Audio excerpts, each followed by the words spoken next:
I've even had a record company, and I don't want to lambaste nobody's name or anything, but they told me, Hammer, you know what the problem is?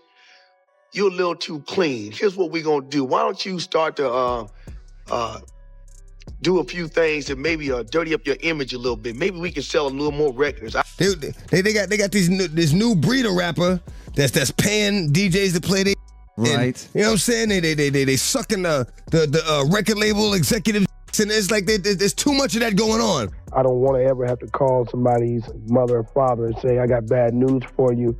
They found your daughter this morning dead on 10th Street about 4 o'clock. I think the first question from that parent mind would be, Hammer, I let my daughter go with you. What was she doing out at 4 o'clock in the morning on 10th Street? So therefore, I accept my responsibility. And if I get labeled a disciplinarian, then again, Full of a bunch of sucking, riding, bending over the desk, nigga, straight up. I realized that, you know what? This is God's country because I met the devil here. Because if I hadn't met the devil here, I wouldn't realize I was strong enough to overcome the obstacles that the devil would place in my path. You're just the wrong one in the industry and you will get hurt. I'm an artist in the industry. So I do what the I want because nobody can finish me. It's finally time to talk about how the rap game stayed silent, way too silent. Most artists kept their lips sealed while wild stuff went down behind Diddy's back. Shady deals, weird vibes, and things that just didn't sit right. Everyone saw it, but barely anyone had the guts to speak up, but not MC Hammer and definitely not DMX. Now here's the story that's got everybody buzzing. DMX supposedly made Diddy run for his life. Yeah, Diddy actually dipped out, straight up ran from DMX. If you know anything about X, this won't shock you. The man never played by the rules. DMX and Hammer were part of that rare breed, rappers who refused to kiss up to the industry. They didn't let the big labels boss them around, and they weren't showing up to every glitzy Hollywood event just to play nice. After Redman's interview, I will never disrespect Hammer. His entourage was something like I never seen in my life. Like, it was literally 100 people. More than 100 people, probably. That's like, actually how he. That's actually but it was girls, guys, gangsters, dancers, everybody. I go right on Hammer because they said he is that real, and it was like low. Then when it came to Diddy's so-called free calls, these two weren't having it. No way were they signing up for that mess. DMX was fearless. He didn't just speak his mind, he shouted it loud and clear, calling out big names like Diddy, Jay-Z, and even the top dogs at the record labels. While most artists were busy playing the game, chasing clout and trying to stay relevant, DMX and MC Hammer stood their ground. They weren't out here trying to climb anybody's ladder. They built their own. That's exactly why this story feels so real. If there was anyone bold enough to get in Diddy's face and make him squirm, or even straight up bounce from a room, it would have been DMX, no question. So what really went down when X confronted Diddy? And how did DMX and MC Hammer manage to dodge all the dirty industry traps that swallowed up so many other rappers? And let's break it down. Back in the 90s, while Diddy was stacking bricks to build Bad Boy into a full-on empire, he had his radar locked on rising stars. And DMX, he had one of the grimiest, realest voices in the game. Raw, unfiltered, and impossible to ignore. I think it's a conspiracy against me. You know, because in the absence of the truth, will prevail. So as long as nobody out there spitting real, you know, you can come out with anything and it'll sell, you know what I'm saying? But once you put the truth out there, it's like people have something to compare everything else to. So, you know, you got a lot of people who are not really happy about the fact that, you know, my album is about to drop. You know, they're not really happy about, you know, Lord, give me a sign. And, you know, we in here and, you know, things of that nature. But you know what?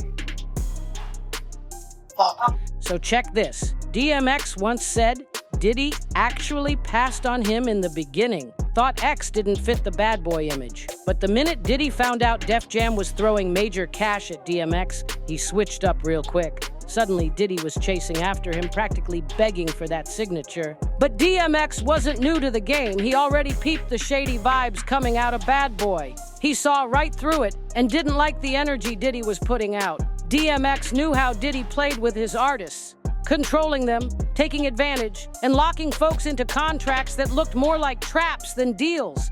And after seeing how some of those young rappers were being treated under Diddy's wing, X said no thanks. But hold up, it gets even darker. Allegedly, DMX started hearing real unsettling stories about what went down behind the scenes. And it wasn't just about industry politics or funny money. It was disturbing stuff.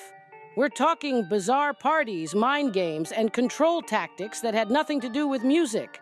Word on the street says artists were getting pulled into twisted situations, including what Suge Knight once described as the egg ritual. Yeah. You're not gonna see me at every party, every industry party, all the clubs. I go somewhere quiet, man, shoot pool with me and my mans and them. You know what I'm saying? That's type of shit. That's type of shit. You know what I'm saying? Remote control cars, jump on the four-wheelers, you know what I mean? I ain't with all that in the club, throwing it up and all that bullshit. Suge Knight dropped a wild claim. He said Diddy picked up a twisted tactic from his label bosses. The story? Diddy would take a boiled egg and force it into a male artist's. Well, you can probably guess the rest. Said this was Diddy's way of testing them to see if they were ready for the so-called free-offs. Yeah? What? Now, if you know anything about DMX, you already know he wasn't ever down for that type of madness. He didn't bite his tongue for anyone. And folks close to him, including MC Hammer, said DMX straight up confronted Diddy. Allegedly, X told him to his face that he wasn't messing with any of that freak-off behavior. And if that's what came with the deal, he was out. No hesitation. After that moment, Diddy backed way off. He never came back with another offer, never circled around again, because he knew DMX was untouchable. I thought like maybe 3 weeks after I got signed up to him. He was like, yo, I'll lace your pockets, I'll double what they gave you and lace your pockets. I'm like, nah, I'm cool. X wasn't someone you could bribe or bully into silence. While other artists might have stayed quiet just to blow up, DMX was different. He was out here protecting his soul. DMX saw what the industry was doing to people, and he made it crystal clear. He wasn't built for the industry machine. Over and over again, he told the world, I'm not your industry puppet. He stayed calling out rappers who let label execs take them on shopping sprees like some kind of reward for selling their freedom. And anytime he had the chance to shine a light on how twisted the game really was, he took it. They selling our people short, man. Get this, wear this, have this, drive this. That's not what a 10 to 14-year-old child in the hood needs to hear, that this is what's important, because it's not what's important. That's what you get when you work hard. Go get your dream. Follow your dream, and you'll get that when you're ready for that. And it didn't stop there. DMX even admitted he had to throw hands with someone at his old label after they tried to bury his music. Yeah. X wasn't about to let anyone silence his voice. That's why DMX and MC Hammer had way more in common than folks give them credit for. Sure, their styles were totally different. X came in raw and aggressive, while Hammer brought the flash and moves, but they were both fearless when it came to calling out the big shots, and don't get it twisted, those Hammer pants? Just fashion. Hammer was solid, and the whole industry knew he wasn't one to play with. All right, it goes like this, and this is from the words of Suge Knight, okay? Hey Diddy offers you a boiled egg, and you gotta be able to put it somewhere without it cracking. And if you do that, you passed for whatever it is they need you to do. I'm not gonna lie, I thought this was a joke, but apparently, allegedly, it looks like it's something that really goes down. Yeah, those guys put their pants down and bend over and the eggs break. They say they're not ready yet. They ain't put a...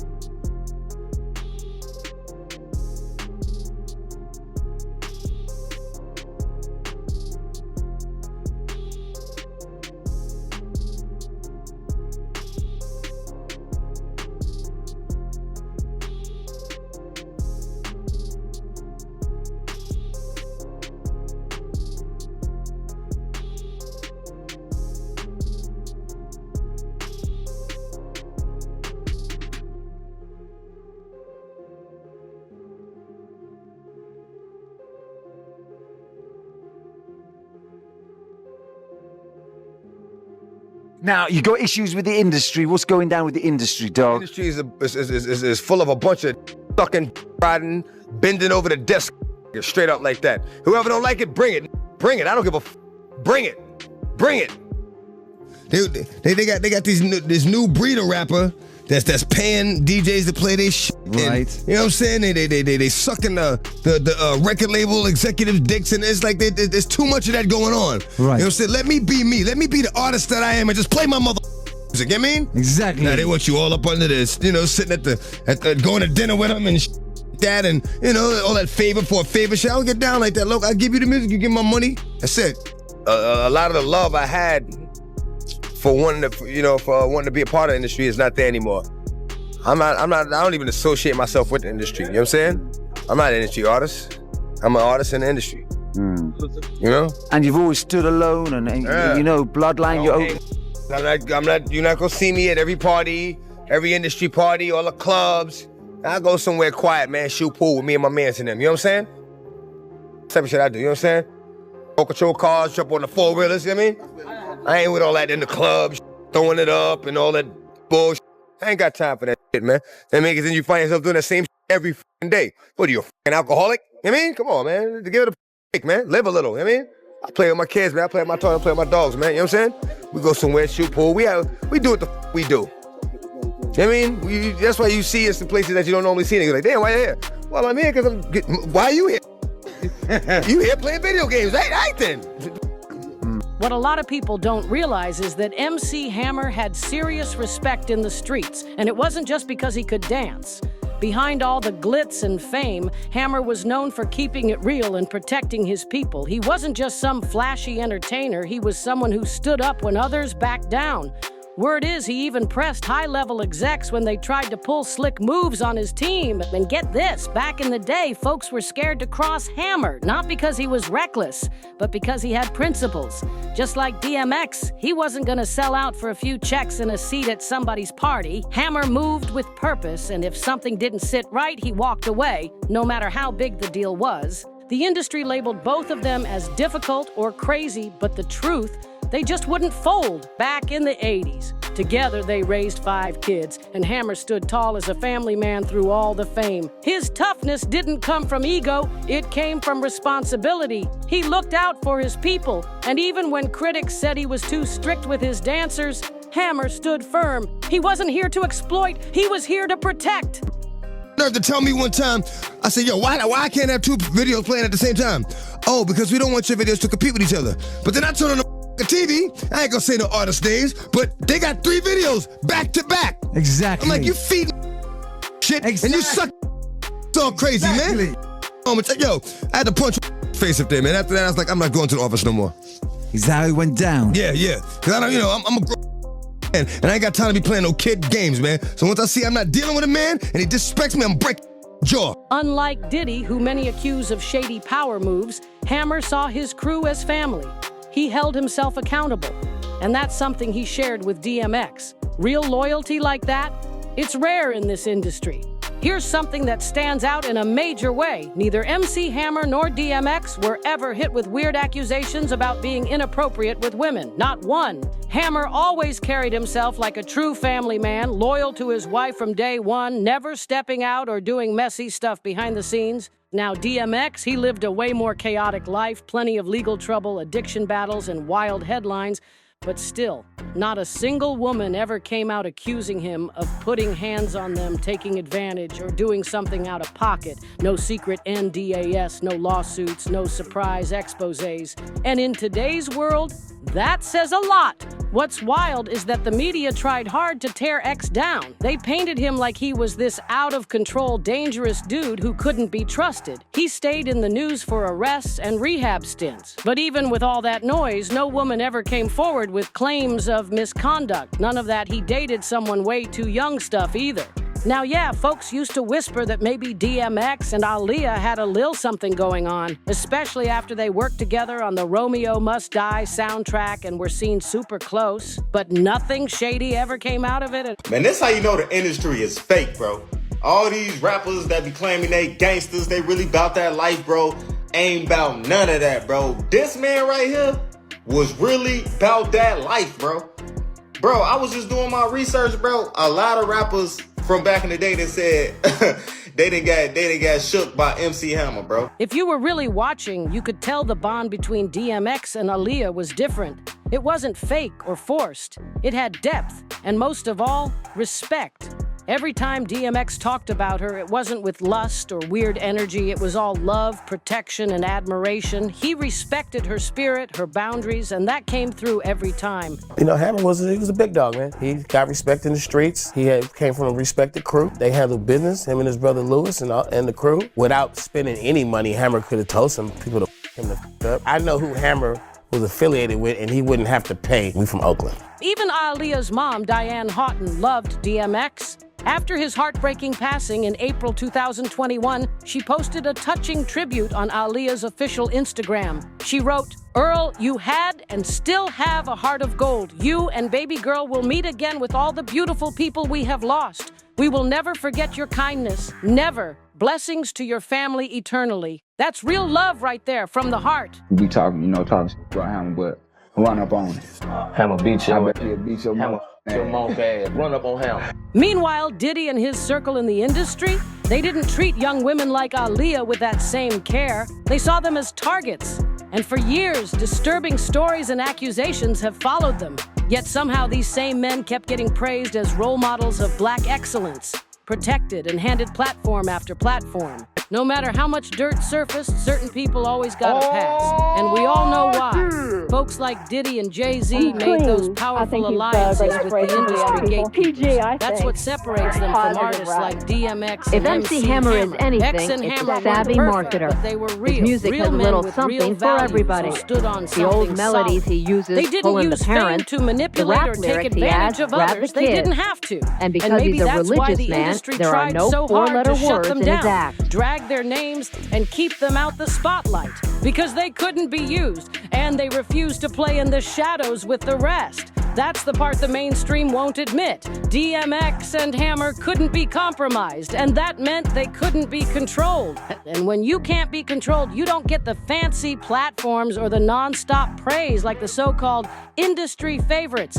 While puppets like Diddy got boosted up, the real ones got pushed out.